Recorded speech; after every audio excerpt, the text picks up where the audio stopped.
তো আপনারা দেখুন এটা কারা কারা খেতে ভালোবাসুন। তো আমি এখানে 3টা আলু নিয়েছি, কড়া ছোলা সিদ্ধ করে নিয়েছি। কড়াতে আমি তেল দিয়ে দিয়েছি, তো দিয়ে দিচ্ছি আমি আগে জিরে, রসুন কুচানো, দিয়ে দিচ্ছি দেখুন আদা কুচানো, তারপর দিয়ে দিচ্ছি পেঁয়াজ কুচানো, তারপর দিয়ে দিচ্ছি কারি পাত্তা। এটাকে ভালো করে ভেজে নেবো। দেখুন আমি টমেটো কুচানো দিচ্ছি দুটো, হালকা ভাজা হয়ে গেছে। তো লঙ্কা কুচানো দিচ্ছি, 4-5টা লঙ্কা কুচানো দিয়ে দিচ্ছি আমি। এটাকে ভালো করে ভেজে নেবো।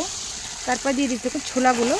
দেখুন আলুগুলো আমি কুচি কুচি করে নিয়েছি, একটু দিয়ে দিচ্ছি এর ভিতরে। তারপর এটা দেখুন কাশ্মীরি লাল মির্চ দিয়ে দিচ্ছি একটু, যেমন সাদা লবণ, ভেজে নেবো ভালো করে। দেখুন এবারটা দিয়ে দিচ্ছি লেবু চিপড়িয়ে, ভালো করে মিক্স করে নেবো। দেখুন হাড়া ধনিয়া দিয়ে দিচ্ছি, ভালো করে মিক্স করে নেবো। দেখুন এত স্বাদ হবে এটা খেতে। দেখুন দাদা ভাইরা এটা রেডি হয়ে গেছে, তো আমি প্লেটে সার্ভ করছি।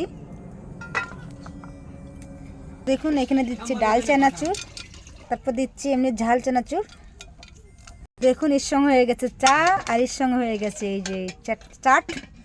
এটা খেতে খুব দারুণ হবে খেতে।